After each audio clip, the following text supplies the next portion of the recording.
Hello my friends, and welcome back to another video, or welcome if you are new. My name is Erin, and today I am going to be reading your 5-star book recommendations. So a little bit ago, I think about a month ago, I polled people on Instagram and on my YouTube channel posts thing. I had asked for books that you all had given 5 stars to that you would recommend to me, and I went through them and I gathered a stack of books. I think I have 5 here. So what I did is, for this video, I decided that I was going to only pull books that I physically owned on my TBR. So if this video does well here on my channel, I figure I can go through the suggestions again and then pick up books that maybe I've thought about reading or that I have on like my TBR to read at some point, or books that I have never heard of, you know, because I feel like I could do this multiple times, but I really wanted to pick books from my physical TBR because I'm trying to read my physical TBR more. So I thought that was the best idea for this video. So let me know if you want to see this done again, and then I can do another poll, or you all can go leave suggestions under this video in the comment section, whatever. Like I said, I have 5 books. I have a mixture. I think I have like 3 horror and 2 non-horror. So I wanted to kind of have things a little bit mixed up in here, but yeah, just mostly books that I had on my physical TBR. So if you didn't see your recommendation used, I mean, that's why. I was just trying to pick the books that I physically owned at this point. So, show you the books that I'm going to be reading in the order that I will be reading them in. And I'll also have the comment that suggested this book to me. This is the only book from Instagram, I believe. And this was suggested by Claire, and they suggested The Staircase in the Woods. Now, I have the Evernight edition. This is on my 26 books for 2026. And I've been meaning to read this. So this will be the first book. Since I have more horror, we're going to start with horror and kind of alternate. Then the Literary Wildflower suggested Frederick Bachman, in particular Anxious People. And I think this is also on my 26 books for 2026. I kind of knocked out a few of them in this video, which I was pretty happy about, but this has been on my TBR for at least a year, and I have read Beartown by this author, and Britt Marie was here. So this will be my 3rd Frederick Bachman. Now, we have 2 books coming from this user, again, because I had less choices, since I am particularly picking books that I physically own. Soph Navarro suggested Immaculate Conception, and also Is This a Cry for Help by Emily Austen. So these 2 books will be in the stack as well. And the last suggestion comes from Laura Horror Book Addict, and that is The Buffalo Hunter by Stephen Graham Jones. This is going to be the last book in the vlog because this is the book I'm the most nervous about. I do not have a good track record with Stephen Graham Jones. I've only fully finished 2 of his books, and I rated neither of them higher than a 3-star. And the other 2 books by Stephen Graham Jones that I've attempted, I DNF'd. I think this book has a high probability of being DNF'd, or if I do finish it, not very highly rated. I'm hopeful, but I'm nervous. Actually, I'm not gonna lie, I've already finished this vlog. I am filming this after the fact, so I'm trying to keep it very neutral so you don't know what happened in this video. Because I don't want to give too much away before you actually watch the video. But I have already attempted and read these books, so, you know, but this is the last book because it's the one that I was the most nervous to start. So big thank you to all my friends who left comments and recommendations. If this goes over well, please keep recommending 5 stars, and I will hopefully do this again with books that maybe I haven't had a chance to buy, or that I want to check out from the library, and maybe books that I've never heard of. So if you enjoy this, let me know, leave me a comment, like, hype the video, yada yada yada. And without further ado, we are going to start, because you don't need to hear me introing the video anymore. You just need to hear me get to the point. So let's get into it and find out how I felt about your 5-star reads. Hello, it is time for our first check-in. And I'm so I feel like I shouldn't do this video because I feel like this is just gonna go really, really badly, and I feel like I'm gonna make so many people upset if I don't like these books, even though reading is subjective, and I know that people know that, but I just feel like me reading your 5 stars is not gonna go the way that I want to. So my first update is going to be for The Staircase in the Woods. This is by, who is it? Chuck Wendig. So I DNF'd a Chuck Wendig in the past. The, what was that book? The Book of Accidents? I DNF'd that one. I only made it like 30 pages, and then I was like, oh, I don't like this.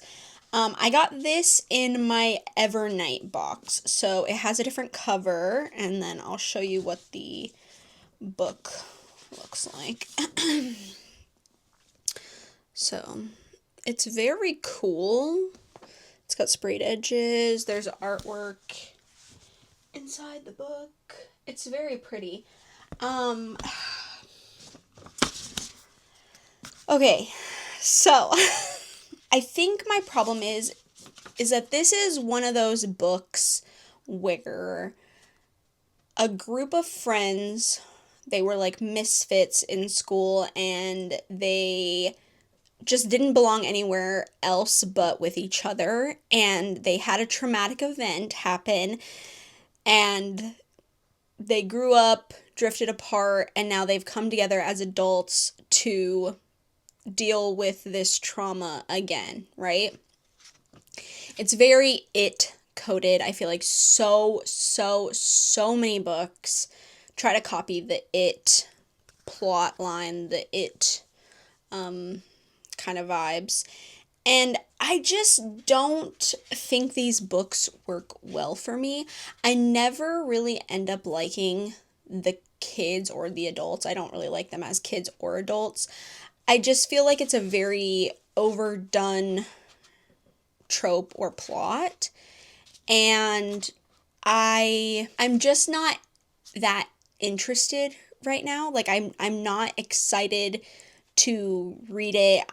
It's finally gotten to the like more horror bit, the more exciting bit. I'm 150-ish pages, and I'm really trying to decide if I want to DNF or if I want to keep reading, because the chapters are very, very short, and it is reading quickly. I just don't really care about anything.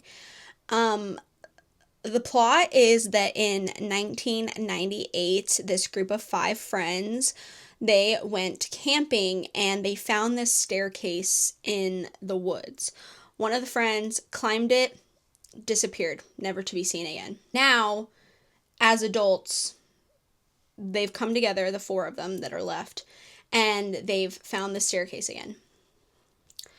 So, all of them, they're just really unlikable characters. They've changed because of said event where their friend went missing, which of course trauma changes people. So they're all dealing with their own things.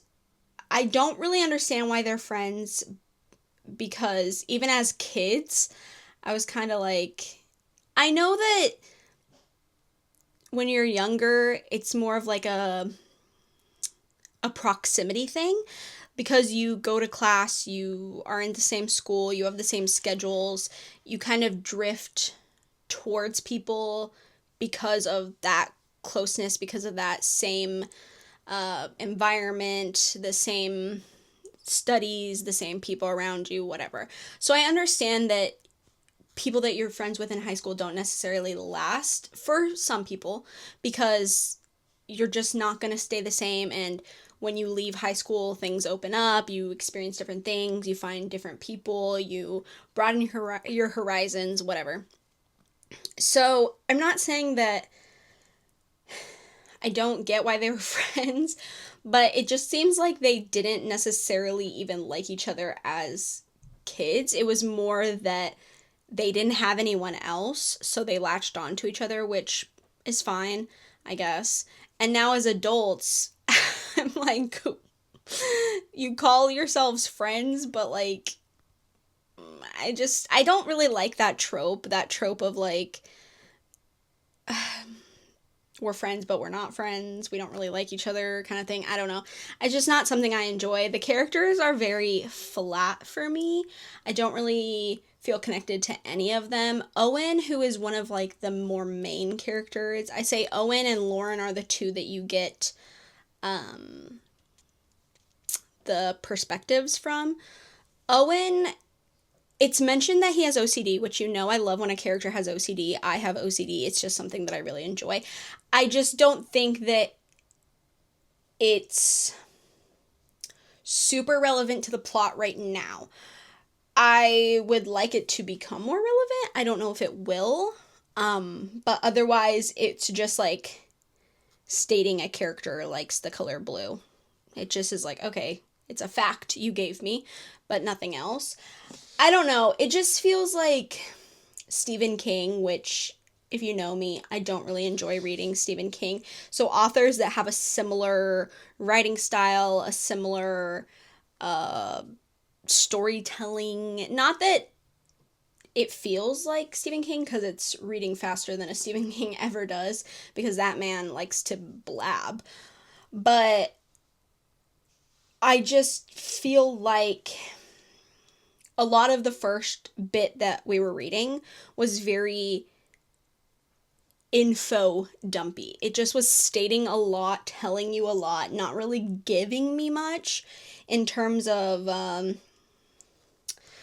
like, it wasn't like showing, it was just like telling, like, here's a flashback for this. Oh, well, I just mentioned something that you won't understand, so here's another flashback. I was like, okay, I get it. Can we just like move on? I didn't feel like I needed that much explanation for things. I could pick up the cues. I can get the subtext. Let's just keep rolling.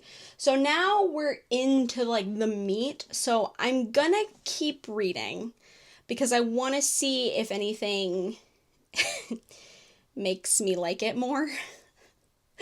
Because as of right now, it's feeling like a 2.5, maybe 3 if I'm feeling generous and something happens that I really like.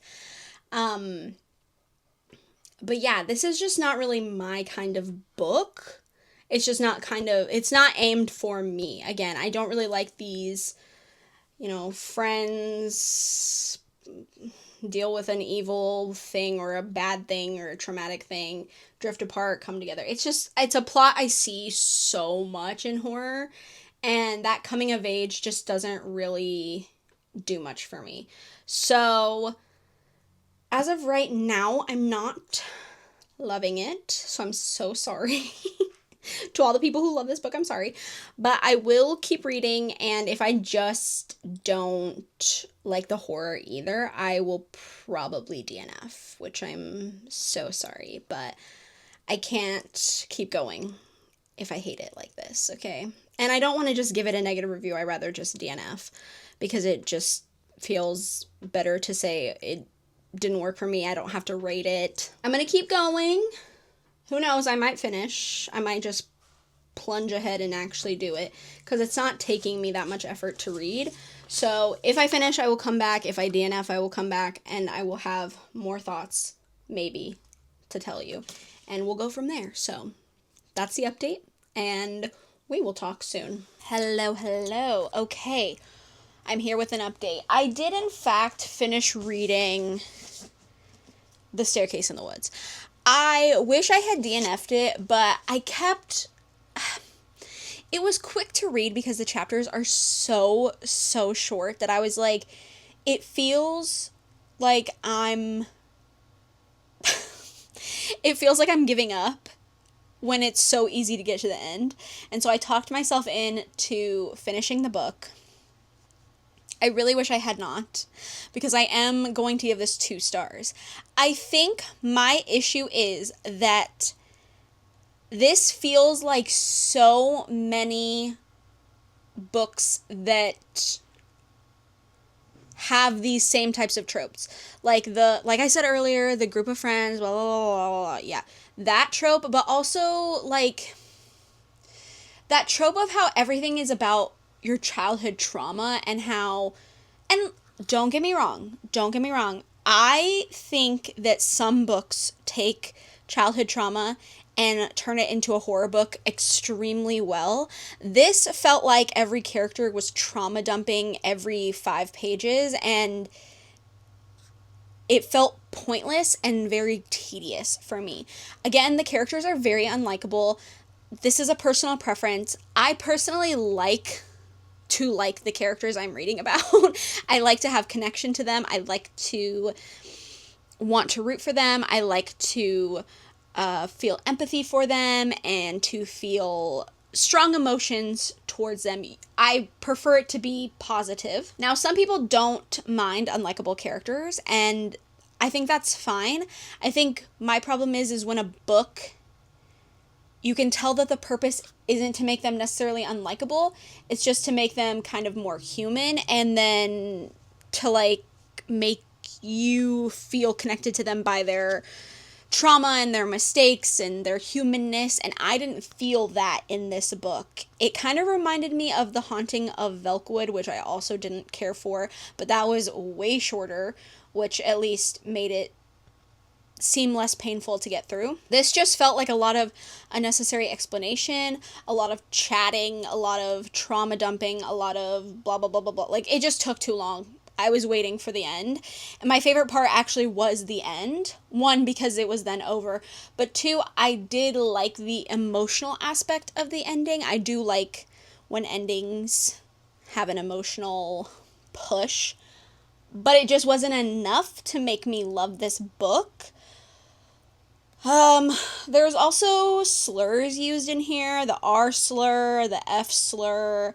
There's some derogatory language. It's just like, I hate when authors are trying to mimic the time of the book. Like, oh, well, it takes place in the 90s, so saying the R word, it was kind of like no big deal. Okay, I don't care. You don't have to say it, because this book also takes place in modern day. So the flashbacks, you don't need to use it. I'm just saying, like, I understand that you're supposed to give context for the time period and stuff, but you just don't need to use it. It was annoying. Chuck Wendig reminds me of Stephen King, and honestly, that's probably why I don't really care for him, because I don't care for Stephen King's books that much.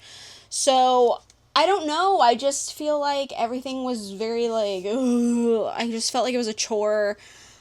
I didn't really like anything about it, to be honest. Like I said, the ending was my favorite part. And that's probably keeping it from being a 1 star, is that I actually did enjoy the ending. And I did finish the book. So, 2 stars, yeah.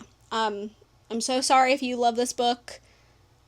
Different strokes for different folks, you know, the saying, however that goes.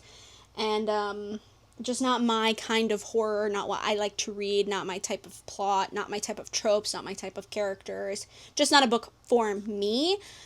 I can see why people like it, but yeah, not my kind of thing. I'll probably sell this on Pengo since it is a special edition, and I do not want it in my collection. So, that is book 1 done. We started with horror, and I have 2 non-horror books in this group. So, I think I'm going to do like horror, non-horror, horror, non-horror, horror. If that makes sense, to give myself kind of a breather in between the horror, but also to keep things interesting and fun and fresh. So, that means I can either go with Anxious People by Frederick Bachman, or Is This a Cry for Help by Emily Austen. Now, I've read Frederick Bachman before and have enjoyed his books. I have never read an Emily Austen. Be something I enjoy because I have liked his other books, so I feel like this is more safe territory for me. This is also on my 26 for 2026, as was this one.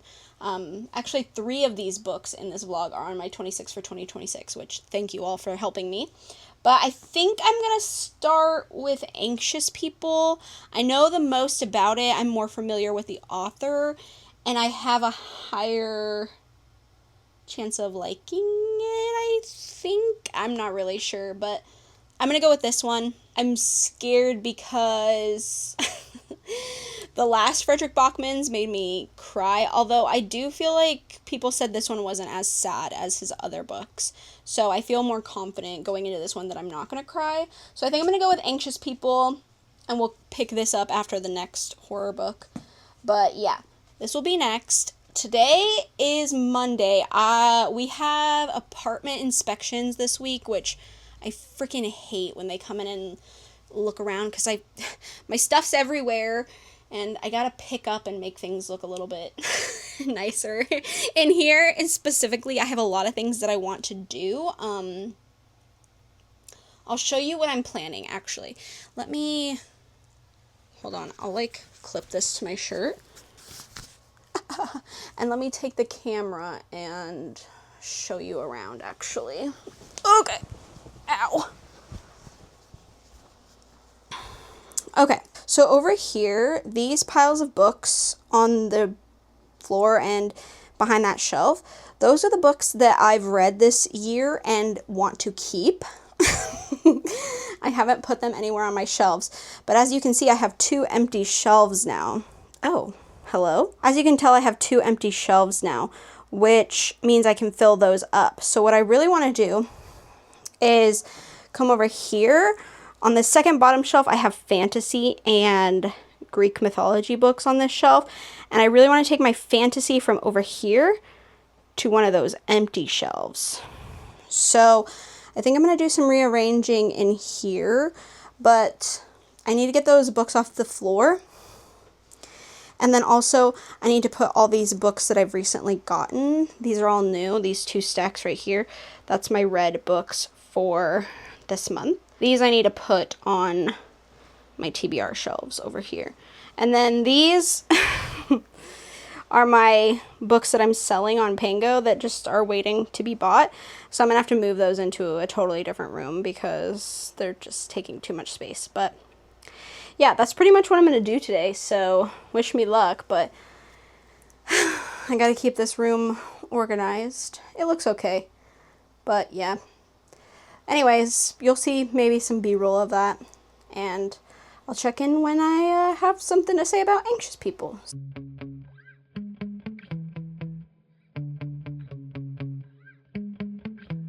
Yeah. Sometimes I get so mad, there's no controlling me. My thoughts get so bad, I'm like, I might grab a bat, I don't know. My wrath, my blood boils over like, oh God, here goes. I lost all feeling from my head to my toes. You said some shit that I can't let go, so just stay tuned for the rest of the show. So have you ever felt betrayed? Switches how you see things, realize something needs change. Cause I know you got me fucked up, let me show you what's up. Cause enough is enough. I'll take a face full of pavement just to make a statement. I know there's no turning back. Oh God, adrenaline wasted, so mad I can taste it. I know there's no turning back. I'll do what it takes, I ain't making mistakes like that. I'll play it on your face to make you go take it back. I'll lose my shit, I go crazy when I'm mad. And now you go wish you would shut the fuck up real bad.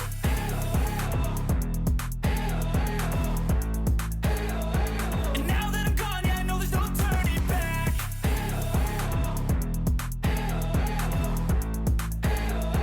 And now that I'm gone, yeah, I know there's no turning back. I don't fucking take smoke, I'ma poke a hole through you, choking's overdue.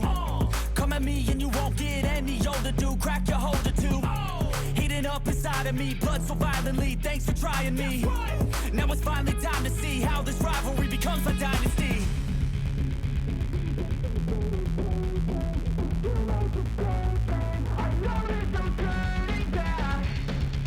Oh God, adrenaline wasted, so mad I can taste it. I know there's no turning back. I'll do what it takes, I ain't making mistakes like that. I'll play it on your face to make you go take it back. I'll lose my shit, I go crazy when I'm mad. And now you go wish you would shut the fuck up real bad.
Okay, time for another check-in. So I did finish Anxious People. I feel like this video was a bad idea. Genuinely, when I started this video, I was like, okay, I'm gonna find some books I love. And I know a lot of people love these books, so I was like, okay, this is gonna go well. I had an okay time with Anxious People, which I know is a very unpopular opinion. A lot of people love this book. A lot of people love Frederick Bachman. And Frederick Bachman, I have read from him before. I read Beartown, and I read... Oh god, what was his other book that I read? Hold on. Britt Marie Was Here. I think out of these 3 books that I've read from him, Britt Marie Was Here was my favorite. I had the most fun. I liked the characters the most. I was hit the most by the emotional aspect. Okay. Let me tell you what Anxious People is about if you've never read this book. So, in theory, this book is about a bank robber who gets themselves into a hostage situation where they're keeping these people who are viewing an apartment hostage. And that is like theoretically what this book is about. In reality, this book is actually about every character, their life, loss, grieving, love, relationships, depression, making mistakes, making stupid decisions, making human errors. Like, that's just, it's what it's about. It's about being human. It's about life. And I feel like that's what Frederick Bachman does best, is writing books about life and relating to characters and feeling seen and feeling heard and wanting you to feel connected. And I think the issue here is that Frederick Bachman has this writing style. It feels like a conversation. It feels like he's just chatting to you and he's just telling this really long story, right? It usually works for me. I feel like it worked in Beartown. I feel like it worked in Britt Marie Was Here. But for some reason, I don't like it in this context. And I don't know if it's because it was so overwhelming in this book, where I felt like paragraphs upon paragraphs upon paragraphs were filled with nonsense. Like, things I just didn't need to read. It felt meaningless. It felt meandering. And I was like, just please get to the point. I just want to hear the story. I just want to read it. And I felt like I was reading everything but the story. I'm not saying that he didn't have a purpose for writing those paragraphs. I just think I could have done without a lot of that chatty, roundabout babbling. For me, personally. This also felt like, if you've ever watched like a 90s sitcom TV show, like, the first one that comes to mind is like Dawson's Creek did this. I think one episode, maybe more, but I know specifically one episode of Dawson's Creek does this, where the whole episode is one day. Okay? It's just a one-day episode. That it just takes place during one day. But you get the day from different perspectives, and so it's very repetitive because you're seeing the same things, but you're seeing it from different viewpoints, so you get more information from every viewpoint, but you're still seeing the exact same things play out over and over and over again. It felt like that. If you love those kinds of episodes, you probably really enjoy this. It just felt long. It felt tedious. I felt like I just wanted to go, okay, please, can we just get to it? Like, I just want to get to it. So the first 60, 70% of the book, I was, maybe not 70%, like 65, 60%. I was like, okay, come on. The last 30-ish% had what I was looking for. It had the emotional impact. It had that connectedness that I wanted. It had that, like, it had that oomph that I was waiting for. It just felt like it took so long to get there. And this book is supposed to be funny. I think I laughed maybe 3 times, and it was towards the end of the book. Most of this book just felt really depressing. Like, I wasn't laughing.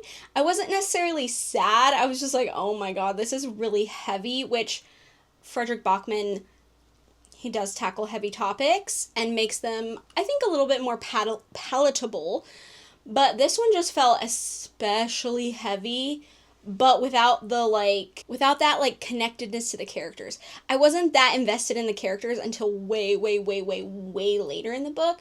So I think for me, it just didn't hit like a typical Frederick Bachman for me. And I think this book is so hyped up by people because they love this book. This is a fan favorite. So I think I just had like really high expectations. That to say, I don't think this is a bad book. I did enjoy it. I just think it's not like a new favorite. It's probably like a 3.75 for me. I think it was a little disappointing. It was a little hard for me to get into. It was a little hard for me to connect to. But once it did, I was invested. So, unfortunately, not like a home run, but not super bad. Not super bad. My hope is to start my next book, but I also got to do some other stuff. We're also getting the apartment ready because tomorrow is our inspection.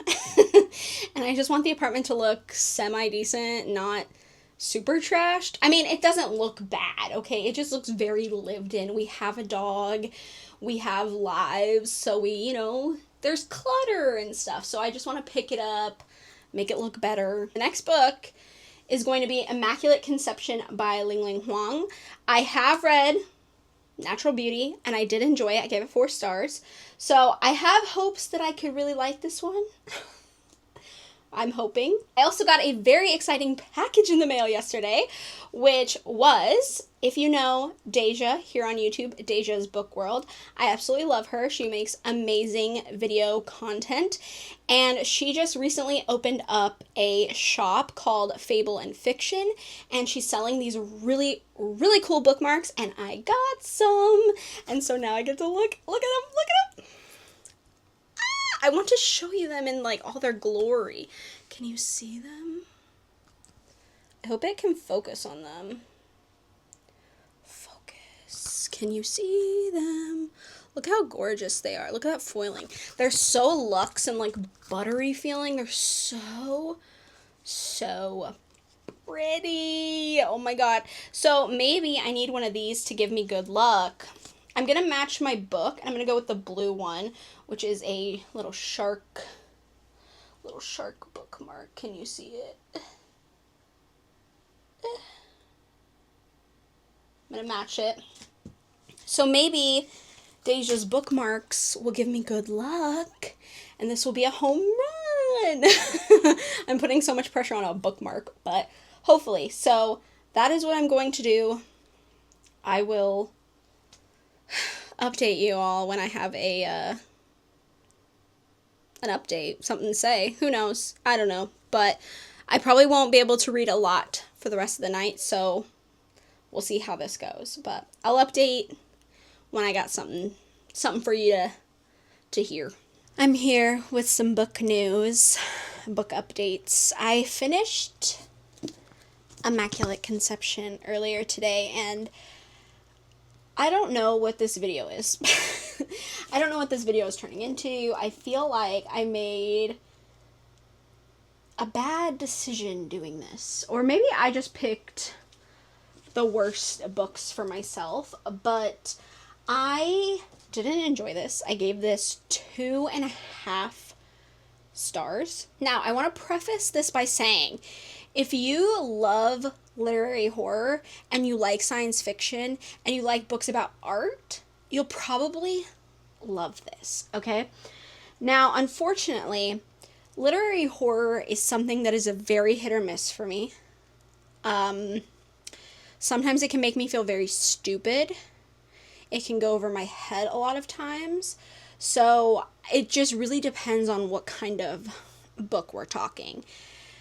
Books about art, I think art as a very broad, general subject, I'm good with. But I think when you get into like technicalities of art or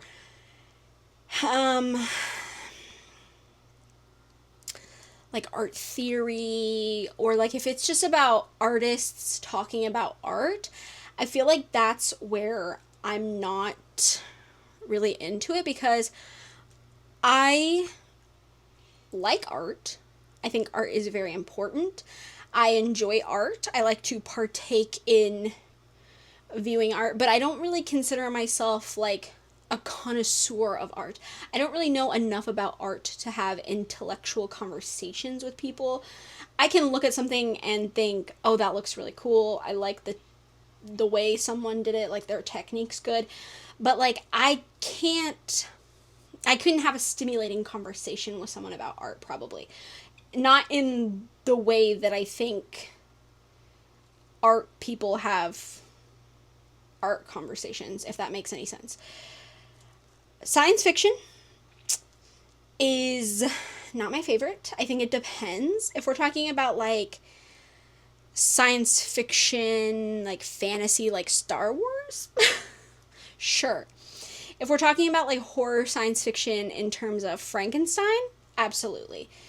This, I think, is just a lot of technology, and I think it's cool. I think the discussion about art and technology and AI is really cool. I think this is very relevant, especially nowadays. AI is becoming more and more prevalent, so I think this is a interesting topic for a book, and something that I am intrigued by. That a lot of the technology mentioned in the book, it's just briefly mentioned, so I don't know, like the sciencey parts, it's just hard. I didn't get enough information, so I really didn't understand a lot, and it was hard to kind of figure out, like, I don't know how far in the future we were supposed to be, or if this is supposed to be like present day. Like, I have no idea, because it just like we got nothing. So I feel like a lot of it needed more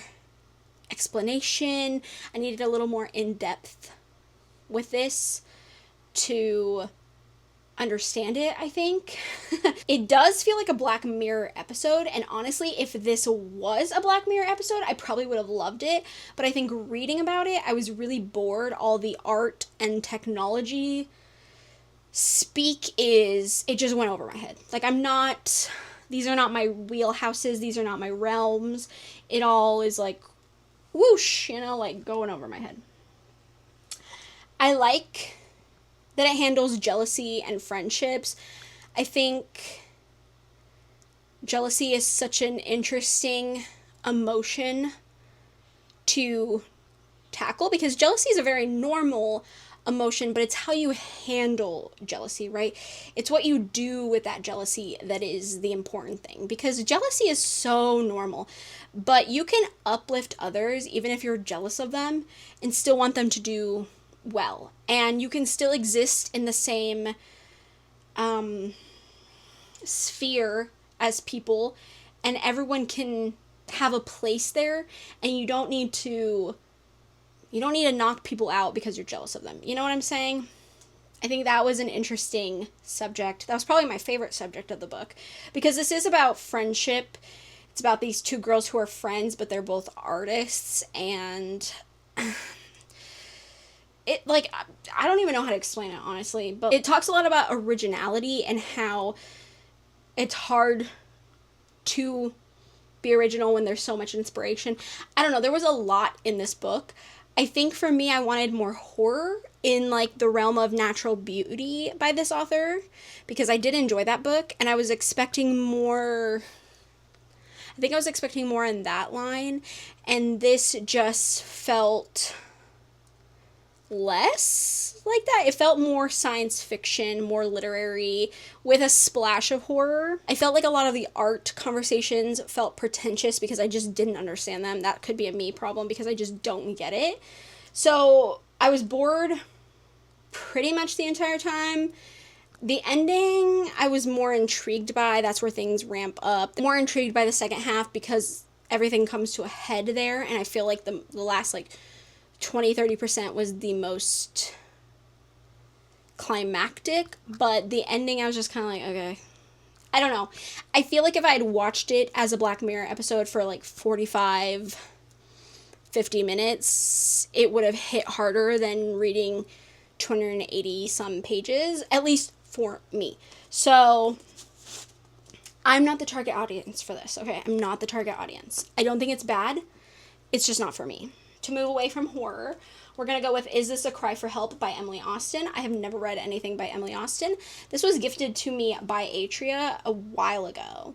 So I don't know if I'm going to enjoy this. I know it has something to do with libraries and like book banning, maybe? I'm not really sure, but I don't know if I'm going to enjoy this type of story. It's not really in my normal type of reading genres, I guess. But I'm intrigued to check it out, and hopefully I enjoy it because I haven't really enjoyed most of the books I've read so far. And this is the second to last book. So we're going to go, keep trucking. I will update you when I have something to tell you. And fingers crossed I enjoy this book. Hello, my friends. We are here for an update. I did finish Is This a Cry for Help? Now, this vlog is a hot mess, like truly. I hope no one hates me while they watch this because I'm gonna give this a 3.75, probably rounded to a 4, because I actually did enjoy this book. I just feel like some of the pieces didn't fully come together for me, which I'll explain. So we're following the main character, Darcy, and she has just returned to her job as a librarian. She took some time off because she had kind of a mental breakdown because her ex-boyfriend, Ben, died. And it really affected her, so she had to take some time off, and she has now returned to her job as a librarian. And there's a lot going on in this book. Like, this book hits on so many topics: mental health, queerness, libraries, censorship, binge eating, grief.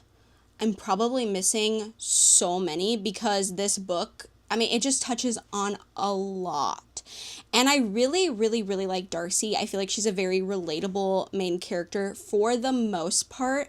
I would say the biggest issue I had with this book, and this is a me problem, like truly this is a me problem, I just didn't really connect with Darcy when she was grieving the loss of her ex-boyfriend. She really felt guilty that it was her fault that he died, and she couldn't move on. Like, it took a lot for her to come to terms with. And I think for me, that's where the book lost me. And truly, it's because my experience in life is just different than Darcy's. Obviously, I did not go through the same experiences that she went through. I don't live the same life that she has, so I can't say how I would react in that circumstance. But it was just really hard in those moments in the book for me to truly get where she was coming from. I think it's because I just couldn't put myself into that similar position because I just don't have those similar experiences. So it's not that I didn't like that part of the book. I just wish the book hadn't focused on that as much. For me, that was like a big chunk of the book, and I just wasn't that invested in that. Like, I just, it was hard for me to like connect with that section. I really, really loved the part about libraries. Man, librarians and libraries are so, so important. Like, please support your libraries. Like, please. They are such amazing resources. They just do so much for the community, and I feel like people don't truly, like, see what libraries truly do. And this book, I mean, I've always loved libraries, but like this book just makes me love them even more. So I feel like if you're a librarian, you'll probably like really enjoy this book because you'll feel very seen and probably just like feel immense love for the job that you do and what you do and stuff like that. So I really, really enjoyed that. I thought the book was going to be mostly about the libraries and like, there's talk about banning books and just like people are being outraged about certain things going on in the libraries, and it really talks about like censorship. So I thought that was going to be the majority of the book, which I was excited about because that's something I'm truly passionate about. So I think that's where I was like, oh, but then it felt like it was about so much more. It's definitely about Darcy and her coming to terms with her queerness and finding out that she's a lesbian and like her relationship with her parents. It talks about binge eating, and I just feel like this book was trying to cover a lot of topics, but because it didn't have a lot of time, because this book is under 300 pages, it kind of surface level talks about a lot of stuff. Like the mental health, I was really hoping was going to be a little bit deeper, but again, because it has so little time, it feels a little bit surface level. But I did really like this book. I think it's a really, really like heartwarming book in its way, and it's sad, but it's like beautiful at the same time, very hopeful, and I like how everything came together in the end. I just think that I wish the author had only taken a few of the topics to really dig really deep, but I understand that is hard to do. So I commend the author for tackling all the topics they did because there was a lot in this book, and I do think the author did really well, and the writing style is very easy to read. It's a very like quick, easy type of read. You can flip through pages very quickly, like that kind of thing. So I don't think this is a bad book. I just wish it had done a little bit of things differently, but I can see why so many people love it, and I really, really enjoyed it. So that's why I'm on the fence between a 3.75 and a 4, because I have issues with it, but it was also really good. So I'll probably bump it to a 4, and it's probably my favorite book of the vlog. So I did start reading the last book of this vlog, Buffalo Hunter Hunter by Stephen Graham Jones. Now I saved this book for last because I have attempted to read this book before. I think I got 12 pages into it and I had to stop because I just thought I wasn't in the mood. And Stephen Graham Jones and I have a very complicated relationship. I have a very hard time with his writing style. Every time I try to read one of his books, I just don't get it. Like my brain, like I'm reading, but I'm not reading. You know what I mean? So I was worried about this one. I want to love Stephen Graham Jones so badly. I really, truly do. But I'm going to be honest, I made it 65 pages in, okay? Which is farther than the last time I tried to read this book. So I commend myself for that. But I swear, every sentence I read, I don't know what's going on. I don't understand. I don't know if it's me. I mean, it has to be me. It has to be. I don't understand why my brain just has such a hard time comprehending what he's writing, but for whatever reason, I read a sentence, I don't understand it. I read another sentence, I still don't understand. Like, for some reason, my brain, I don't know what's happening in the book. Like, everything is so unclear. I feel so confused. His writing style, just, I don't know what's happening in the book. Like, I cannot fully follow it. Like, I don't know what it's about. I know the main character in this book has uncovered some journal entries from their like great-great-great-grandfather, and they're reading through them and transcribing them. And we're getting the journal entries from like 1912, but I don't understand what's going on. I don't get it.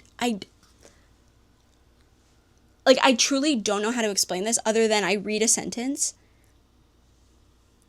and it like vanishes. It goes, my eyeballs read it, but then it doesn't connect in my brain. And for that reason, I'm gonna have to DNF. I'm sorry. I knew that was gonna happen. I had a feeling that I was gonna end up DNFing this book because I've only successfully read fully from beginning to end 2 Stephen Graham Jones books, and I didn't enjoy them. So I had a feeling that I was either going to read this to completion and not enjoy it, or I was going to DNF it. And I'm unfortunately DNFing it because I'm not able to give you a review of this. Like, I truly know that if I finish this book, I can't review it. Like, I'm not going to be able to do the book justice. There's no possible way that I'm going to be able to, like, summarize it in a better way than I just did.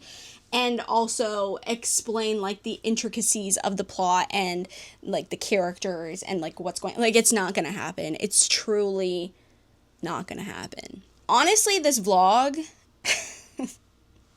was a hot mess. I hope you all don't hate me.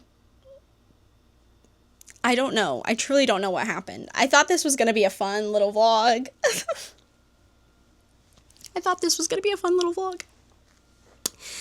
And, hopefully you had fun watching it.